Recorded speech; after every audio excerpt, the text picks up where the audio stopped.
Alright, we should be live. Microphone looks good. Window capture.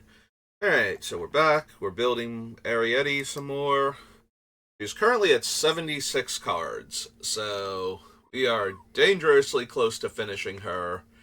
And the biggest question is, will we actually get down to 60? And the answer is probably not. And then how many lands can we afford to cut with her absurdly low average casting cost? I think we are at the point where there's nothing left in her deck that costs more than 5. So. And most things are at 4 or less. So if we can just figure out enough cuts. Yeah, 3 Dreams is at 5. We have the Wrath and the 3 Dreams, and I think we've got like 2 6-drops actually left in the deck. Because I'm pretty sure we still have Austere Command. I would have passed it. Yep, there it was. We still have Austere Command. And I think there's... Oh, I don't think we cut the Emperor either. Eternal Wanderer. But yeah, most of the deck is under 6 mana. And that does leave us with those 2. And a whole bunch of 4s. Starfield's a 5.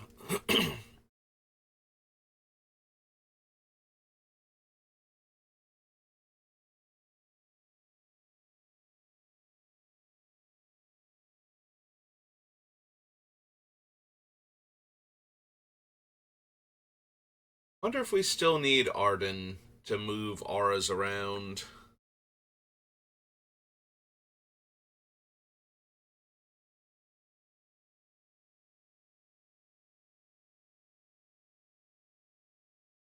We have very few auras we can move around on their own anymore. It's one of the pacifisms and the calming licit are like the 2 biggest ones.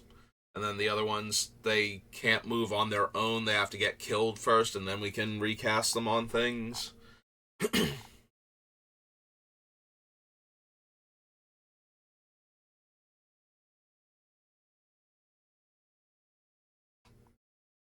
If at all possible, I want to keep as many auras that we still have on the list as I can. Alright, we still have Sun Titan, too. We have a 3 6-drops now? Wonder if I need all of them, then. I suppose if I was going to cut one of the 6-drops, it would be the Eternal Wanderer.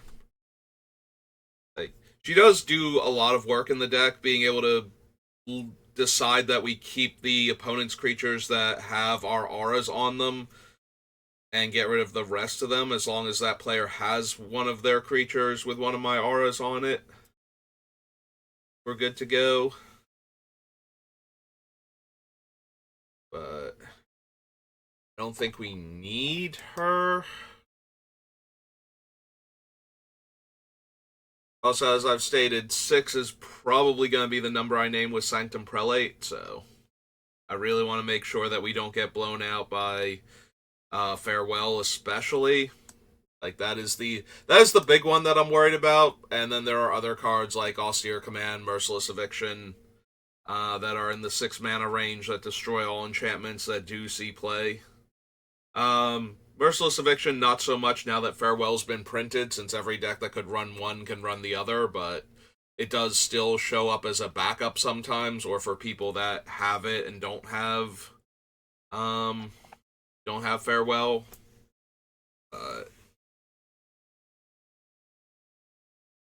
Yeah, I can see cutting the Eternal Wanderer. Make more room.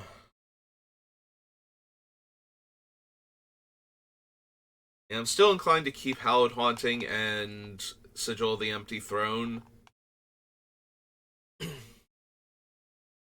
Since both of them give us evasive threats, there's a very real chance that we can lock down the opponent's only flyers, or just go around them. Like, their ground creatures can't murder me until Eriette leaves, and sometimes not even then.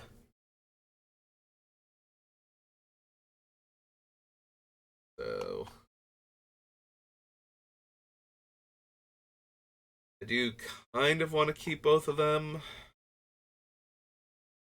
Yeah, we're running out of non-aura cards. I feel okay cutting. There's a part of me that as I go past Path to Exile is like, do I need Path and Swords? Like, I do think I need Swords. I need a way to exile a creature, but we also have Anguished Unmaking and, what's its name? Utter End. So we do have outs to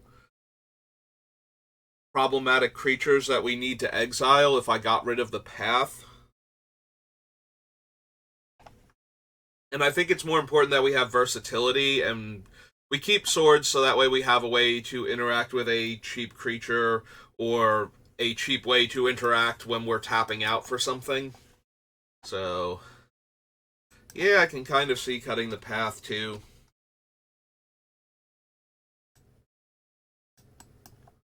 I don't have too much wiggle room to cut our removal, but we still have, for the Wraths, we still have Austere Command and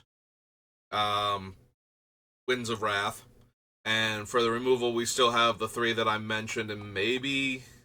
Do I have any other removal? Like, what is... Because all of my auras function as removal if it's not a utility creature that punishes me by sitting in play. So... we have a bit more room to maneuver as far as, oh, that's a big dumb creature, I need to stop that. So... we do very well against those, but that's why I don't want to cut too much of the other removal. I don't want to die to something that's like, okay, it has a static ability. I don't want to die to, like, Sheoldred the Apocalypse or, cards like that where they can just sit and play and generate value and contribute to the opponent's deck plan by getting us dead faster. Because right now, I can't blank most cards. I can blank creatures to some degree, though, because we have Reprobation and Darksteel Mutation. But those are the only 2 that can actually rob them of all of their abilities, so...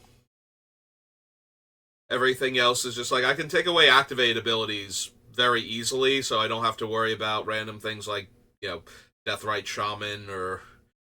I'm thinking of, like, various wizards that tap to copy spells or something. Things like that I can get around, but just something that can sit and play and function as a living enchantment a lot of the times is not something I can readily deal with, so I don't want to cut too many of our answers to those type of creatures. Also, because I don't have a ton of artifact removal, like, right now I can destroy enchantments with Allay, plus the Return to Dust, and then the 2 white-black spells that exile a non-land permanent. So I do have enough ways to deal with all of that, but just barely. So, like, we can't just kill everything that we find marginally threatening with this deck. It either has to get an aura slapped on it, or it has to just be left alone a lot of the time, so that way we can save our removal for the really important threats, but I do think I am okay losing the Path in that scenario, because we do only have to worry about the cards that are actually threatening just by existing in play. And we do have a few outs to them. And as far as artifacts and enchantments, as long as they are activated abilities, we can deal with artifacts with face fetters and suppression bonds. And technically, if the enchantment has an activated ability too that we're worried about, although most enchantments are statics, so that we would care about.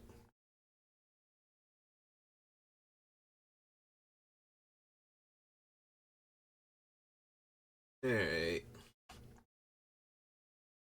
Probably still need to cut some number of auras, but right now we are at roughly 50% of our spells are auras, which is kind of where I want to be at. Very similar to Balluna, where I wanted to have as many I wanted to have a density of adventures, so that way she could hit them consistently with her spell side. In this case, I want to make sure that no matter how many creatures randomly die or wander off or get sacrificed out from underneath it, I still have auras that are going on the opponent's creatures.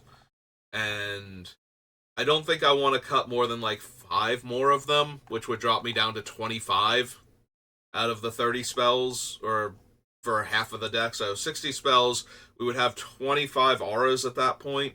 So very consistent in getting an aura into our hand when we need one. Like, we have more than half as much of a chance of drawing an aura as we do a land at any given point in time, so that seems good enough. Not Caged Hand, sorry. Lightning Greaves, and then I scrolled down and brain went Caged Hands. That's the name in front of me. Lightning Greaves might go. Aside from protecting Eriette, which is the main thing I want to put it on and why it's still on the deck list, it doesn't really do much for this deck. It does protect her, though, and there are no white auras that give hexproof. So I can't really give her that without throwing an equipment on her. Like, we have indestructibility, and we have the commander aura that's name I will never remember because it's a commander card that I don't normally use. But we have both of those, so being able to give her hexproof so that way she can't be targeted by like swords and path and all of those. So then she's indestructible and untargetable, and that dramatically reduces the cards that can hit her. If we ever get the prelate in play, that takes out a bunch of them. So now it's basically make us sacrifice her, or use an exile effect that doesn't target and doesn't cost exactly 6 mana, which is not leaving a whole lot of options at that point. Although, weirdly enough, the Wrath from Khans of Tarkir wouldn't kill her, but it would knock the aura and the equipment off of her. So that'd be a little awkward.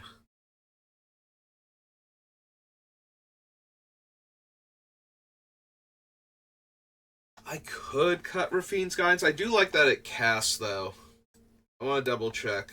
So, Mesa Enchantress. That's Arid Mesa. Wait. Is her name not Mesa Enchantress? Why do I only have one result? I spell her name wrong? Yeah, I spelled her name wrong. I believe so, anyway, right? Oh no, I spelled it right. I spelled Arid Mesa wrong then. Right? Yeah, okay. I wonder what a Mesa is then. That's a valid word.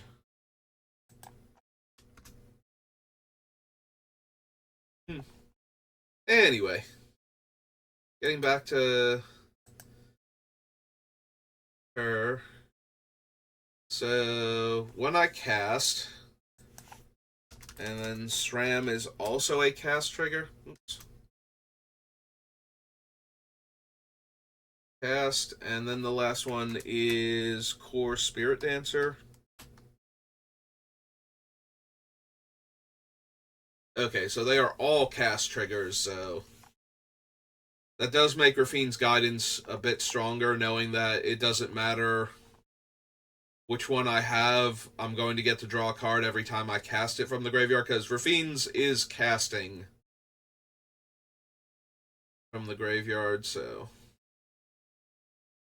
as opposed to having it enter the battlefield.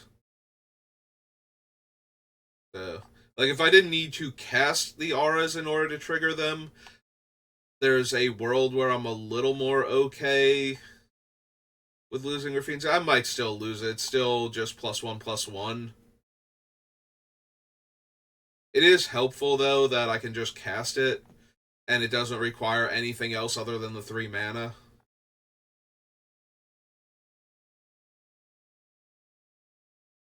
It also makes it very hard to get it out of the graveyard. It has to get sent there on another player's turn in order for me to not really have a chance, or it has to go there during combat when I can't legally cast it, something along those lines. Okay, maybe it's not that safe, but from removal, like graveyard hate and whatnot, but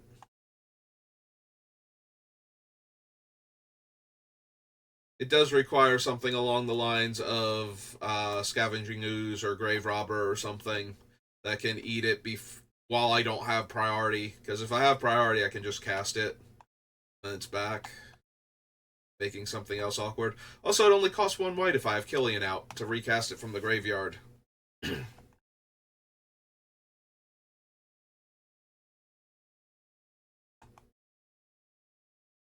Yeah, it's getting really hard to make cuts in this deck now that we're almost at the end.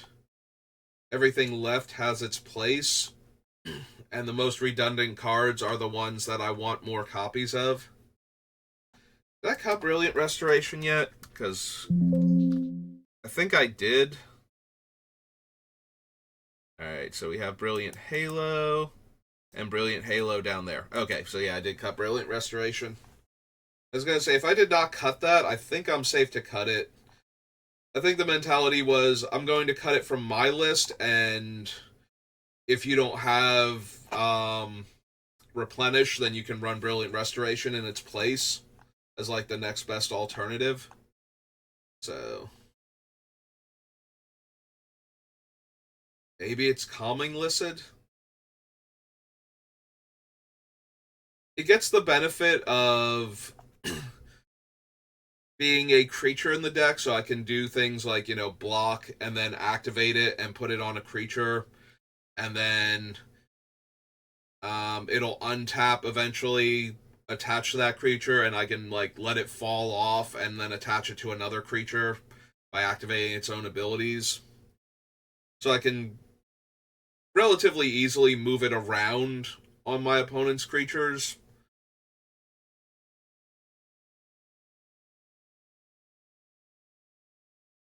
It still might not be good enough. I am very sad if we don't get to run at least one of the Lycids in this deck, because the way they work is so good with Eriette, so that way I can just go, yeah, you know what, now it's on this creature. I can move it around, but we already had other things that I could move around, and most of them have gotten cut. Because I don't need them in the face of all of the cards. So it's like, when this dies, I get it back. So now you have to get your creature killed, and that's just going to put the aura back in my hand. So you're going to keep getting drained, and I'm going to have access to this aura regardless.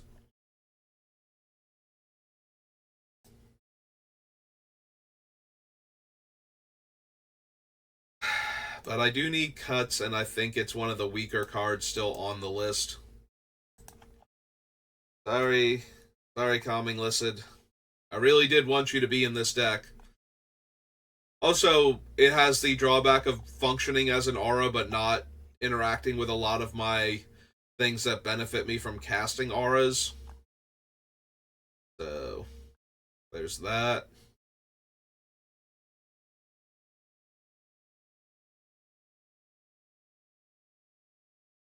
Dust, Spirit Loop, Mesa Enchantress, Retether.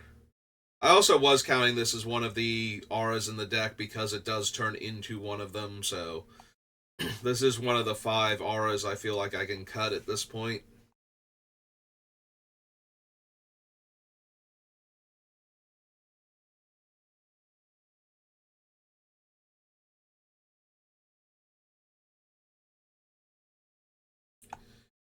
I don't know, maybe we cut 1,000 lashes. So, The other 4 mana auras that are arrest can go on any permanent. I did not put it in here, but this is definitely a creature aura. So, and it deals 1 damage to the controller during their upkeep, which is on theme for the deck, but we've cut all of the other cards that are only dealing damage on the upkeep, including Pillory of the Sleepless, so maybe we can get rid of 1 more arrest at the 4 mana mark, especially since I'm thinking about going down on lands. Like, we might only have like 38 lands in the deck. So, cutting another high drop spell feels better than cutting like one of the 1 or 2 mana ones.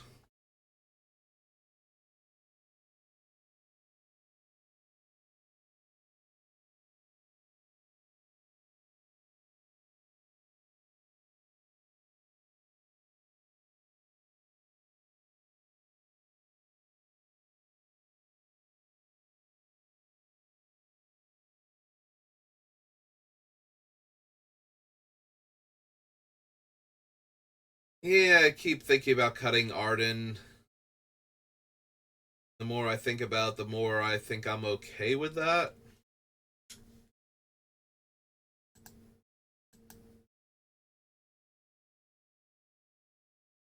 It does only work on my upkeep, so creatures that can gain haste or that can gain Shroud or Hexproof before my upkeep aren't going to be vulnerable to me putting the auras on them. And we do have ways to get the auras onto creatures like that. Replenish and Retether can both do that. When you put an aura directly into play without casting it, it only targets when it casts, which is one of those weird rules that newer players don't really grasp right away.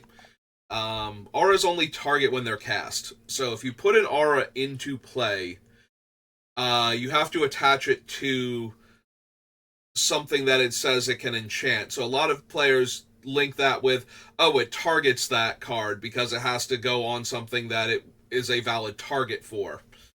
And that's not how that works. It just gets to attach itself. So you can bypass both Shroud and Hexproof. Technically, you can bypass Protection too, but Protection will also cause any things that are attached to the thing that has Protection to fall off if the thing has that quality. So if they have Protection from white or Protection from enchantments, sneaking a white aura onto their creature still falls off. Like, immediately does nothing to them.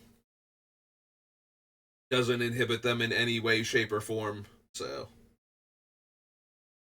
I mean, technically it falls off when state-based actions are checked, but that will happen immediately after the spell that put the aura into play is done resolving, so yeah, you can get the aura onto a creature with protection and it will immediately fall right off and not have done anything. Alright, so we cut those 3. Brings us down to 71.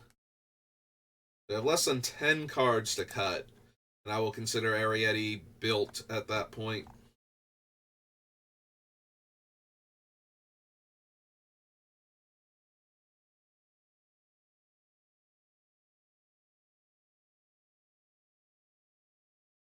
Only one of those was an... Or no, 2 of them were auras, so I have 3-ish auras. Put a 3 there so I remember.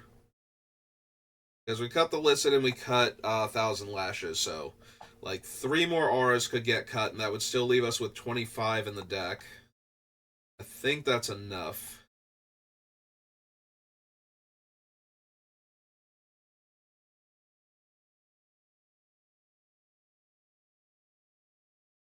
Maybe we don't need Crystal Chimes.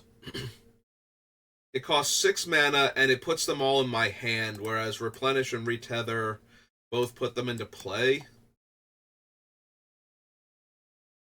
The upside to the Chimes is that if I have one of the 3 out of the SRAM, Mesa Enchantress, and Spirit Dancer, we get to draw cards as we cast them, but if we just put like 5 auras into our hand, we probably don't need to draw a ton of cards right now.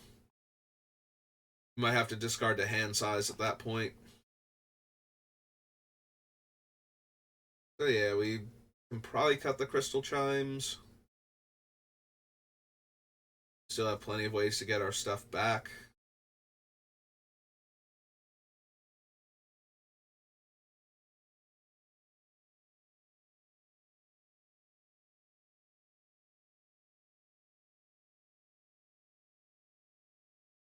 Yeah, look at Everflowing Chalice, and I think we can probably cut that, but I think I'd want to cut it to get, like, Orzhov Signet or Fel.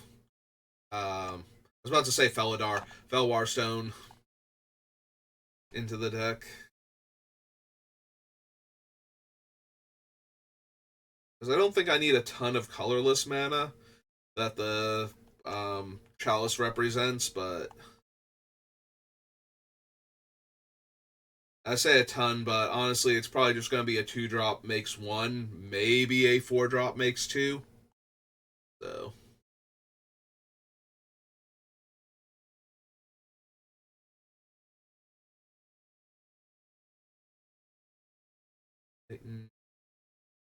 Starfield definitely stays in. Prelate, Spectral Grasp.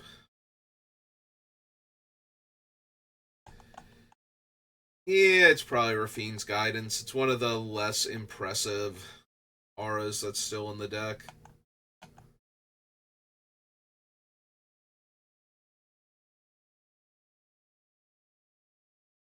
Throne. Crimson Vow. Nuka Penna. Ah, there it is. So we cut that.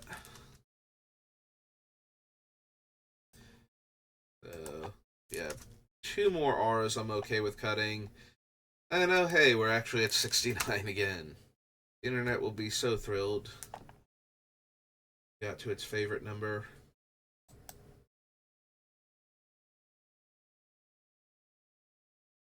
Alright. So, probably 7 more cards and we're done. We can figure out the lands. I think 62 is as low, or like 28 lands is as low as I'm willing to go. Not 28, 38 lands, sorry. 38 lands is as low as I'm willing to go.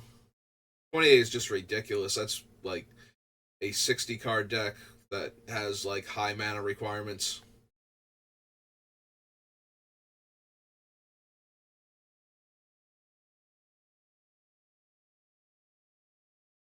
A commander deck that has low mana requirements.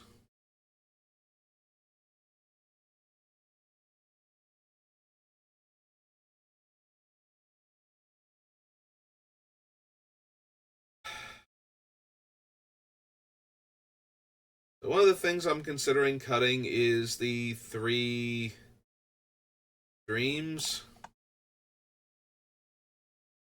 It's a 5-drop, and we're probably not going to be able to cast any of the auras that we tutor for immediately with how low the deck's mana is.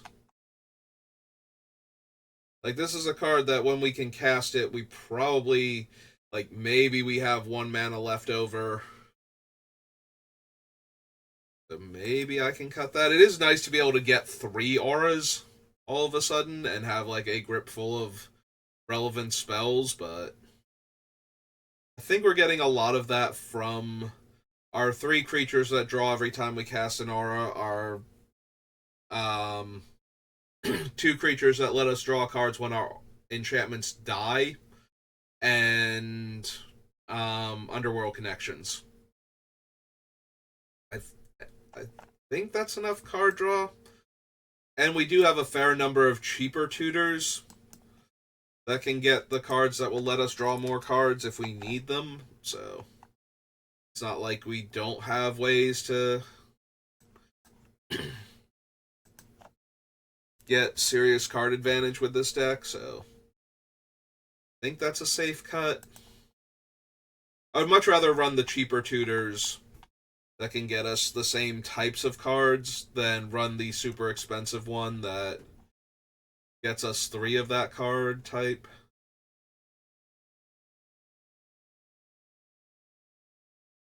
Don't get me wrong, when I thought we were going to have a normal 60-40 split, that card was way up there on cards I wanted to include, but now that I'm very seriously considering going down a few lands, I don't want too many 5 and 6 drop spells, and I like a lot of the other 5s and 6s in our deck a lot more than that one.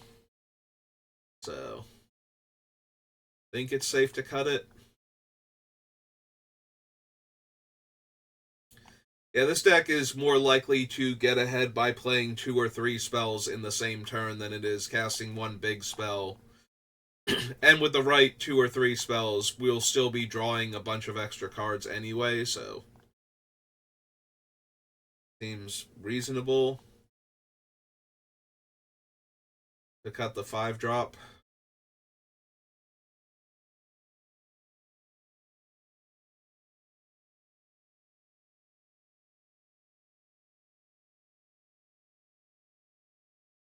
Yeah, we already cut 2 of the vows.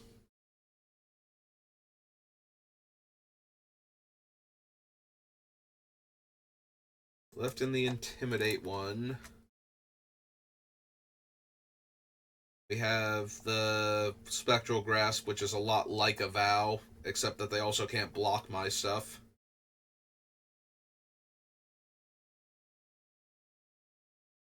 We have the 3 Impetuses still. Still makes me wonder if I want to get rid of the Ghoulish one.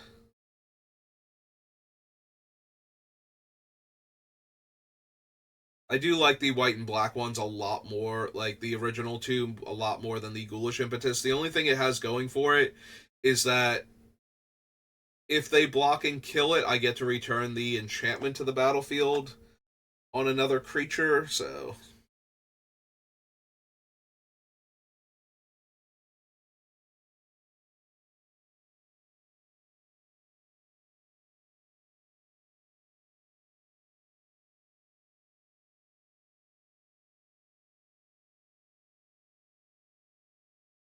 I'm wondering, with the Guardian Scale Lord, the Starfield of Nyx, and Lurus, if I can cut Sun Titan.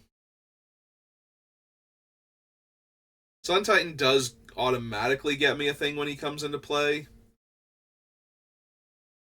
but he has mostly the same limitations as Scale Lord, so yeah, I can actually see cutting the Sun Titan. Alright.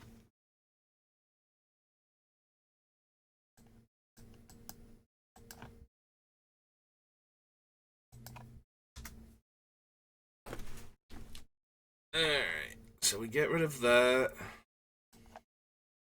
We correct the typo there while I'm seeing it. And we come back up here and we go down to 67. Get rid of the Sun Titan, because that's another 6 drop off of the list, so that's another thing that's not getting hampered by Prelate. Like, I am dead set on if I'm casting this Prelate, I am naming 6, unless I have a very good reason to name a different number, so as long as we are shutting that down, I think I'm okay with, like, that specific number down. I think I'm okay with cutting another 6 drop when we have other similar functioning things that don't cost exactly 6 mana.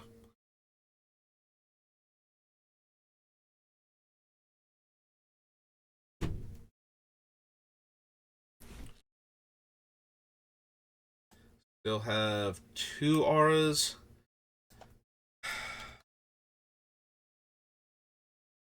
Yeah, if I've been giving this much consideration to cutting the Ghoulish Impetus, I think I'm just going to get rid of it. It should either be that or the Vow of Malice. I don't know, maybe it's the Vow of Malice then? At least the Impetus is forcing the opponents to attack each other.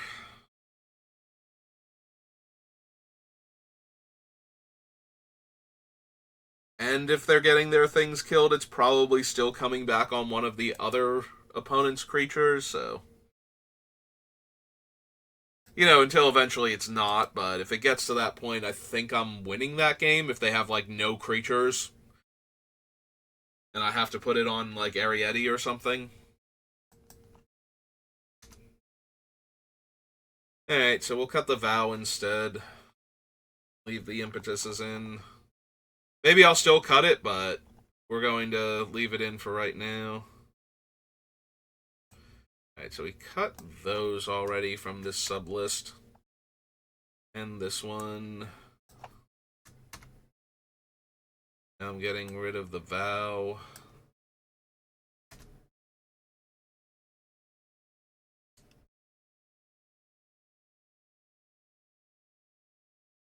Get rid of that one.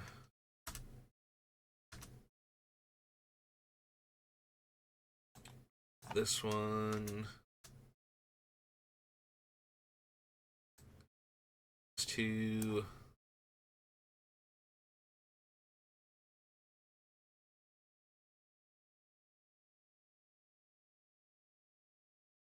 Alright, so we cut the Vow of Malice. That brings us down to 66. And one more aura. And then the other cards have to be non-auras, definitely. Ideally, they would all be non-auras, because I only need 4 more cards to leave the list, but... I'm not cutting Demonic Tutor, I'm not cutting Swords, I'm not cutting Skull of Orm, I don't think. Maybe I'm cutting Skull of Orm. It is the slowest out of everything, it's reusable, but... 5 mana to regrow something. I already cut the other thing because it's like, it's 5 mana, I'm not going to be able to cast almost any of my enchantments after using it, so... Spending 5 mana every turn to regrow an aura, most of the time I feel like we're not going to be able to recast the aura in the same turn. Also getting to the 8 mana to cast it and bounce an aura, bounce a dead aura from our graveyard is just going to be highly unlikely, so it is vulnerable for a turn, so I can see that being a card that goes. Vamp Tutor I want to have stay. I don't want to cut Mana Rocks unless I'm, like, making a lateral move. Winds of Wrath is our primary Wrath. Keeping Allay. Really want to keep the Rancor auras. So all of them. Treacherous Link falls in the same category as the other ones that won't let the creatures die. Replenish is one of our big bomby spells in this deck. Viability... Similar to Treacherous Link, but not throwing in the extra damage. Unquestioned Authority, same deal. Lightning Greaves to protect Eriette. Cage of Hands is one of our rests and one of the ones that we can change who it's on without needing other cards. Heart of Light is another creature can't get killed in combat if we throw it on there. Grave Robber is our primary graveyard hate card. Top is because I run nothing but fetch lands in all of my decks, so manipulating the top of the deck is very important to me. This deck does not super need that, though. I suppose, if I'm being completely honest, this might be one of the few decks that really does not need Sensei's Top.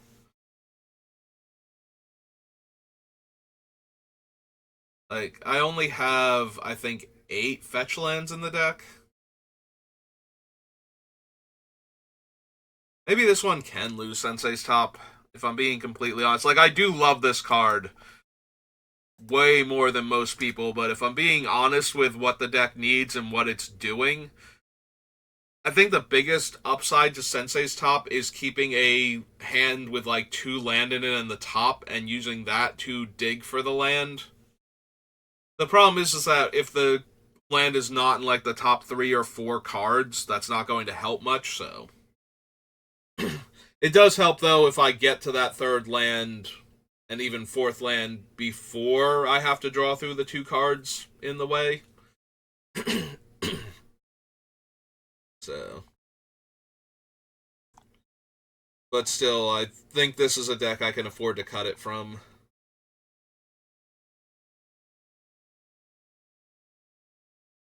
Alright, so... Cut those 2. Heart of Light. Face Fetters is one that deal with almost anything, except for, like, permanents with static abilities, and mana abilities that are a problem somehow. Cold Steel Heart is a mana rock. Return to Dust is one of our artifact and enchantment removal spells. In fact, the only one that can specifically hit artifacts, but not like every non-land card type. So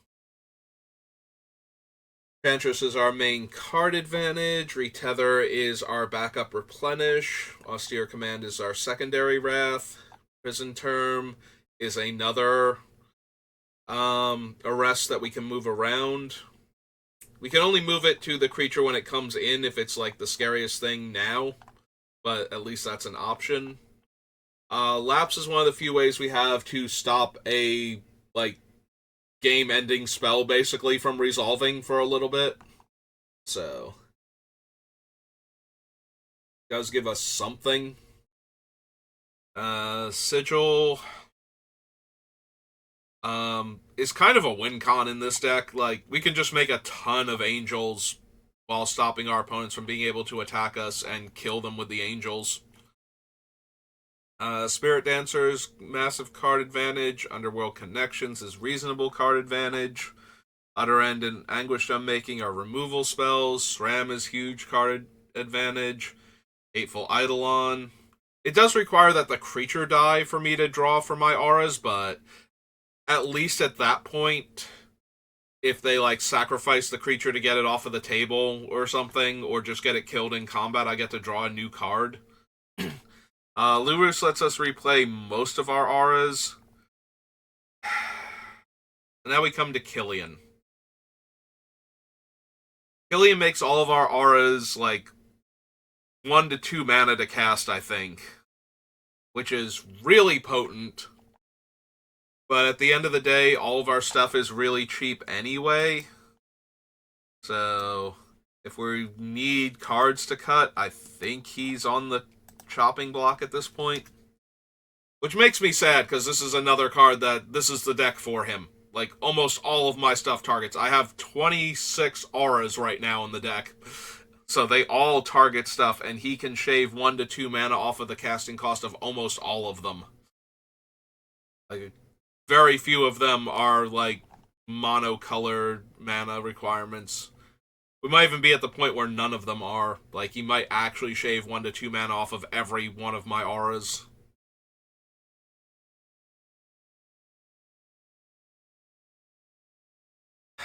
We have still a few ways to regrow our auras. Maybe we don't need Neva, and that would be the 4th card then. So if we cut Neva... Alright, let's see if there's anything else we can cut, because if we can cut something else, maybe Killian or something can go back in. Probation, Talisman, Arcane Signet, Mutation, Shielded by Faith, Protection. I can cut Flawless Maneuver. It is nice to be able to protect Eriette out of nowhere, like just save her from getting killed, so that way all of a sudden the opponents don't have a great attack anymore.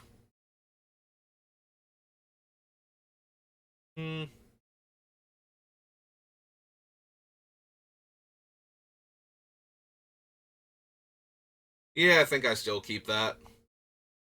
The Vane Witch Coven is also just a little bit sketchy right now. We did lose the Sun Titan, so we can't just get them back into play by casting Sun Titan.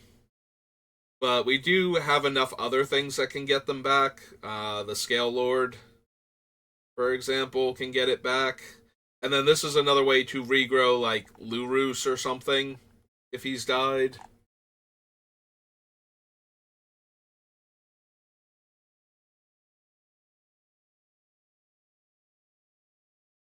Yeah, if I could talk myself into cutting one of these other cards, I could probably get Killian back into the deck, but...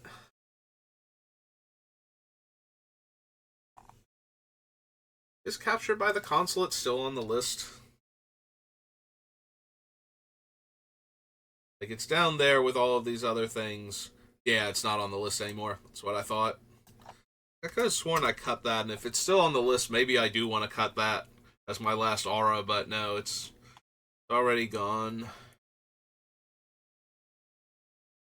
Alright, so one more pass back through, make sure I don't want to cut any of these other cards.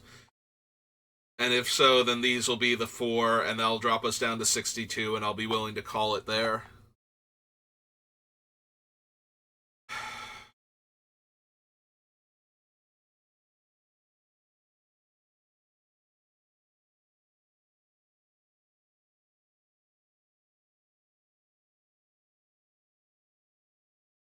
I want to keep those.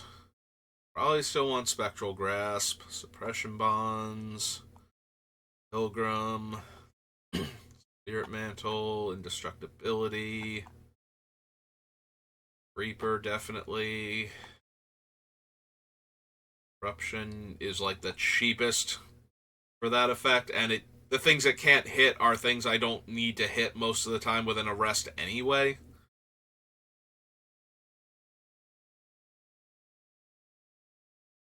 Goose, Hateful Eidolon, SRAM, Anguish Unmaking. Like, there's a part of me that could see cutting the Hateful Eidolon instead of the Killian, but I think I like drawing the cards when my auras die more than making them cheaper. 2 mana is an awful lot, especially with how low to the ground this deck is. Like, making all of my stuff 1 mana or 2 mana just seems so good. I would really like to be able to keep Killian if I could. We need to find something else I can cut. I'm gonna do that. Like, the other option is to just cut one of the other auras that are in, like, a similar category. Like, maybe just cut Heart of Light or something. Or even, I want to keep the Unquestioned Authority because it lets me draw off of it also.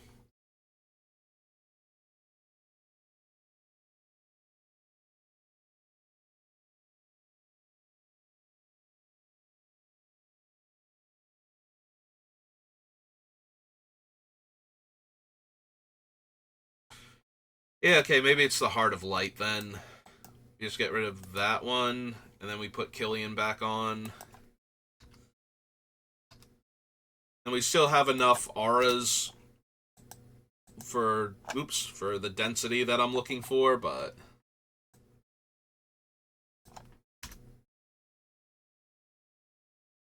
alright, so we clear all. And area is at 62, so 38 lands. So let's see what land she currently has. Scrubland says 13. Sarah's Sanctum, the fetches. I wonder, since I'm getting rid of the whatchamacallit, the Sensei's Top, if I need all these fetches now, because normally I run the fetches so that I don't overdraw on land, but I have less need of shuffling my deck than normal, so it's possible I just want to run some more dual lands instead. I can actually see that. So we'll consider that option real quick. Godless Shrine is staying. Bojuka Bog, Sunlit Marsh, Hall of Heliod's Generosity, and we're missing the Snow dual land. Real quick. Because I think it'll be faster if we do Scryfall. We do Commander, White, Black. Type line is land. And we search with these parameters.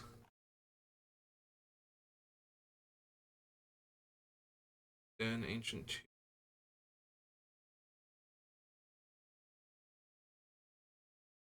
Dead River, Baldur's Gate, Bant Panorama, Barrador.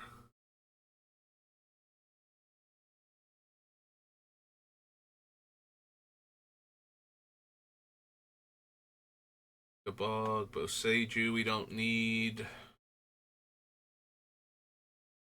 Have all coffers.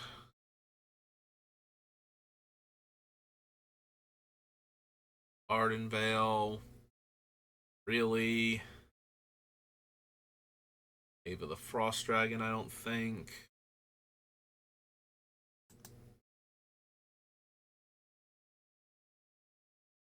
And beacon, command tower, concealed courtyard. Little more likely to come into play untapped with our deck, but still probably coming into play tapped most of the time.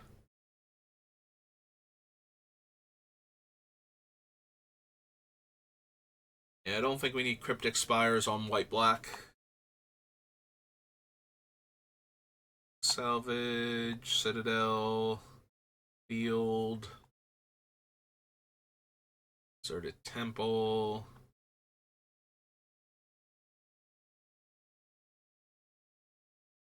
That, Ebon Stronghold, Edgewallen's not doing anything. Don't really need Iganjo. Aria's Call. Bedded Heath. Probably not.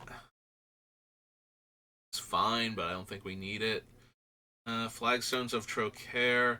We could run it as a one of utility land, but we don't need to. Like, so that way randomly it gets Armageddon away or something. We have a land to start with. I think I would rather just have better fixing though. Prevail 1, add 1, spend only a cast Time Lords or Aliens, or activate their abilities. Okay. Not anything we need. Ghost Town, Glimmer Post, Glimmer Void, Godless Shrine, Goldmire Bridge.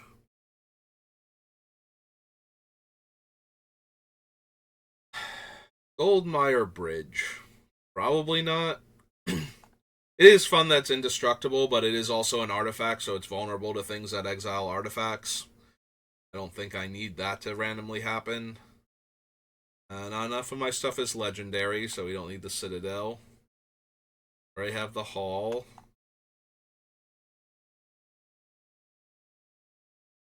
Don't need the Hall of Oracles, Hall of Tagzin, Bandit Lord, Mists.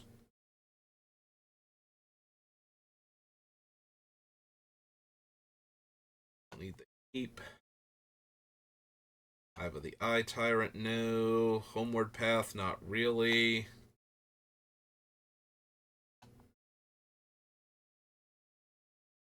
Oh, that's right. I was thinking about like Miss Meadow, so we might add that in. Although, if we're cutting the ways to shuffle, the Miss Meadow loses a ton of its value because then it can only get cards. Like, it puts the card on the bottom of the deck, doesn't shuffle it back in, so. Yeah, maybe I don't need Miss Meadow then. I can see Isolated Chapel. It's the check land. Alright, so. If we get rid of the fetches, I'll leave in Marsh Flats, but I don't think we need the other ones.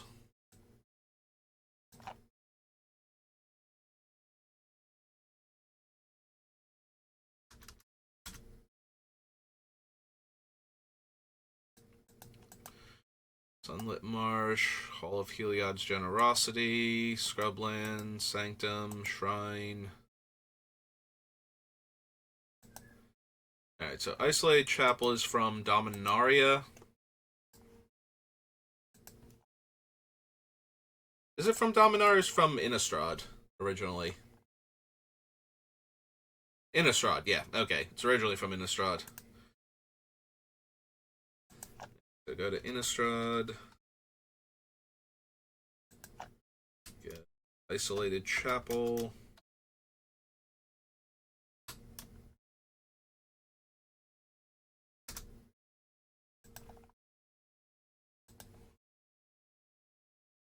The Karus, the literal Karus. Croson Verge, no. Lotus Field, no. Shadows, Maze's End. The Memorials, Mikokuru. Venus Morgul. Shadow Counter.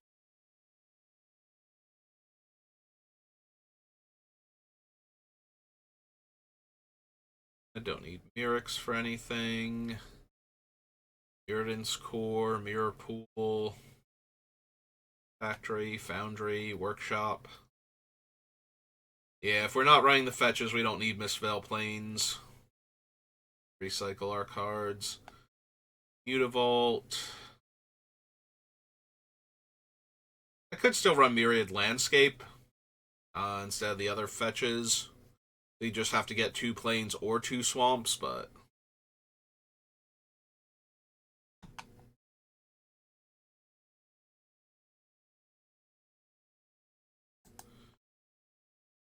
Alright, so we go to Commander.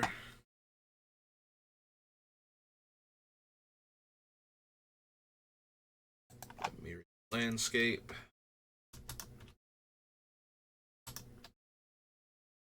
Oh, we don't have Command Tower either. Seems silly. It's an untapped non-basic that has all of our land types. Definitely be running that before the ones that come in tapped. Don't need the Cemetery. Nykthos. One tap of their color. Extra counters. No, don't really need that. Might actually want the Basilica with how this deck works. Since the Basilica gives us an additional land drop functionally, so... Guild Pact.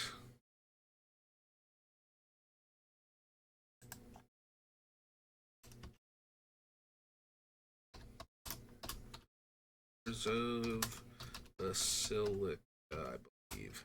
Yep. Don't need the Guild Gate. The Tower. Barons, no. Plaza of Harmony. Heroes. Matic Vista.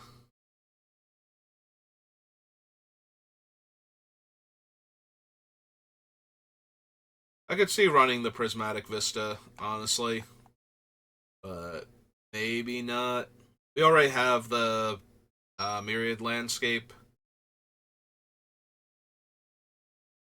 And the whole mentality of cutting the fetches is so that we don't have too many lands that reduce the number of lands in our deck, so that way we don't run into mana issues because of that.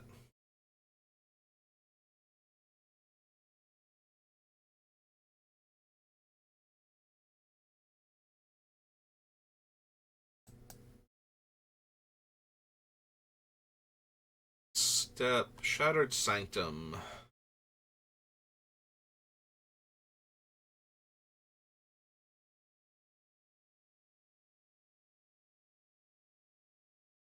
I think we can run the Shattered Sanctum too.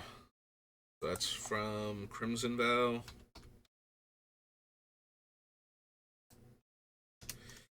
In fact, I probably want to get rid of the Dominaria United land because it always comes into play tapped and we don't have enough fetches that can go grab it anymore. Like, the fetches now have to go grab Scrubland or Godless Shrine, basically. And then we only have the one fetch land anyway, so we probably want to go back and cut that one.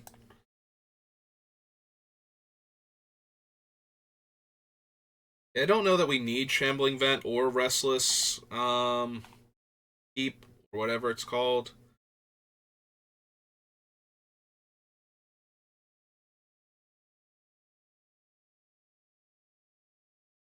Probably do want Silent Clearing.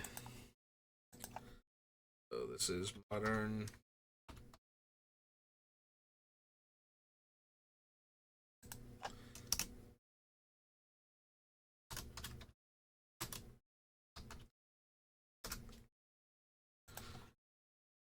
Alright, don't need the Snowlands.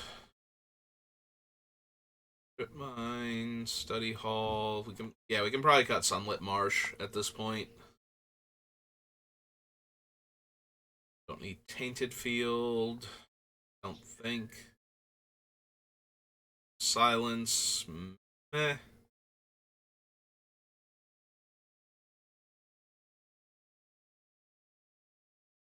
Black Gate. Most life or tie for the most life. Oh, right. And that's not going to happen because we will almost definitely have more life than most of our opponents. Don't need the Seed Core. Don't need Mycosynth Gardens. Monumental Facade. Thespian Stage. Thran Portal. I don't think we need the Thriving Lands. They're basically just more dual lands that come into play tapped, and we're already thinking about cutting the one that we have that does that, so. Dig Site, no. Kill 4 cards and return a creature card. Kind of meh in this deck. Don't think we need the Sanctum to make Eriette indestructible. I don't think that's accomplishing a whole lot.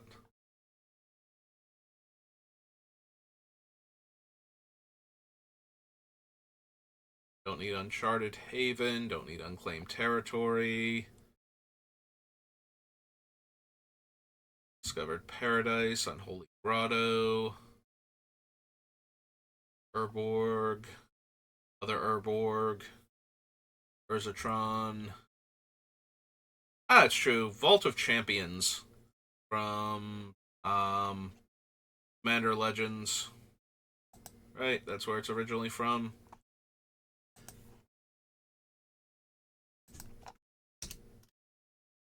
The Vault of Champions. Right, we just need 2 other players. Yeah. Verdant Catacombs, no. Vesuva, no. Vivid Lands, the Baldaran Estate.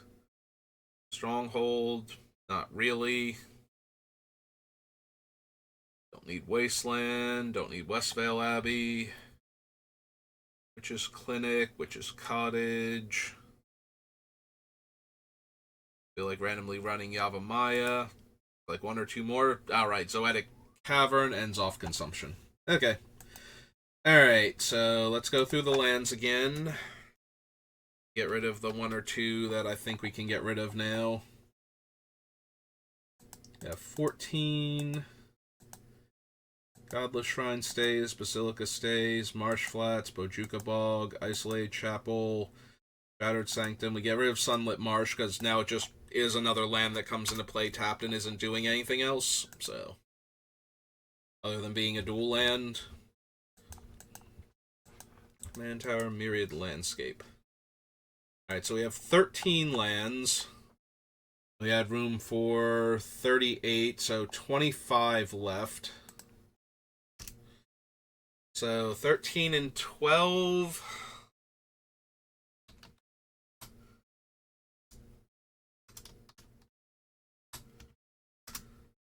Am I okay with this split?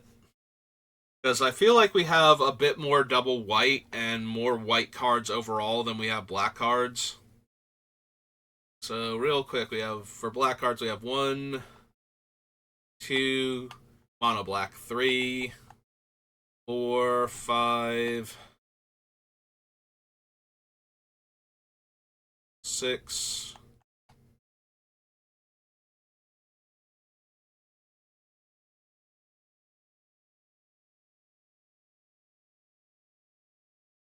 7,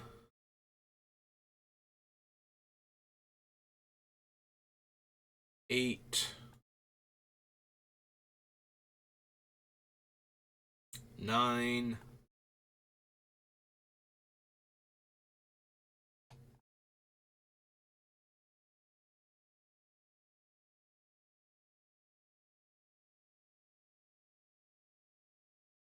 9, 10, 11, 12.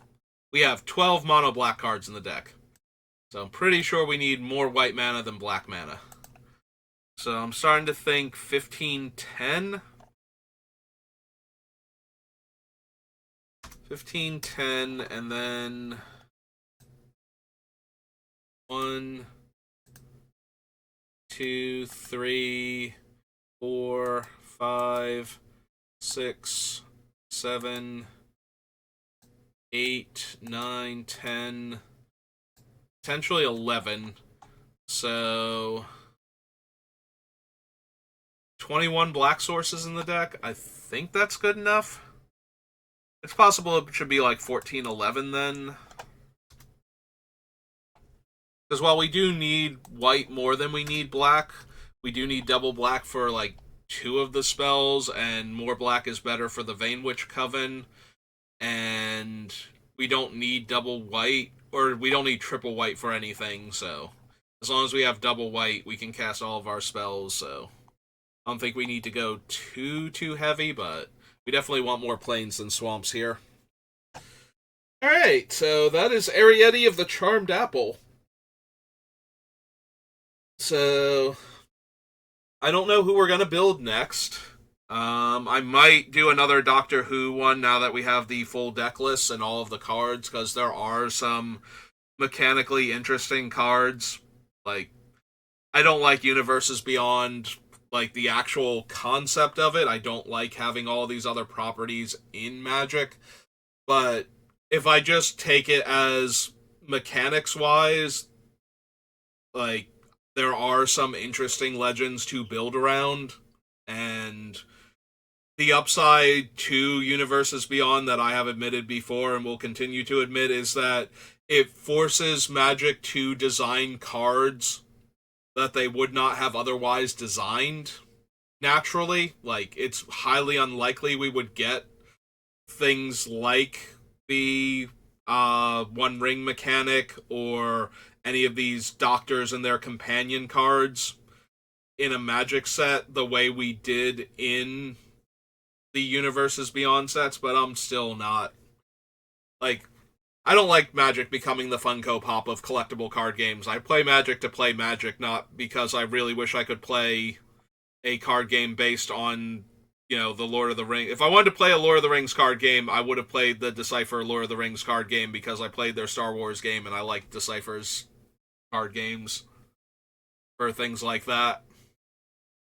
So, you know, I'm never thrilled when we get a new Universes Beyond, but if I take a step back from my aversion to it because of what it is and focus on the mechanics of the cards and the game that I actually enjoy playing, then I can usually find things that I still like. Like, River Song was fun to build around. We built 3 different decks around that lady just because of how silly her abilities are. So I might do another one of those now that we have the full list. I might possibly build a burn deck based around the one red god from Ixalan that we have. Or I might pick another commander from Wilds of Eldraine. I'll have to think about it. But yeah, that's going to do it for Eriette. And I hope you've enjoyed this build for her, and I will see you next time. Have a good rest of your day.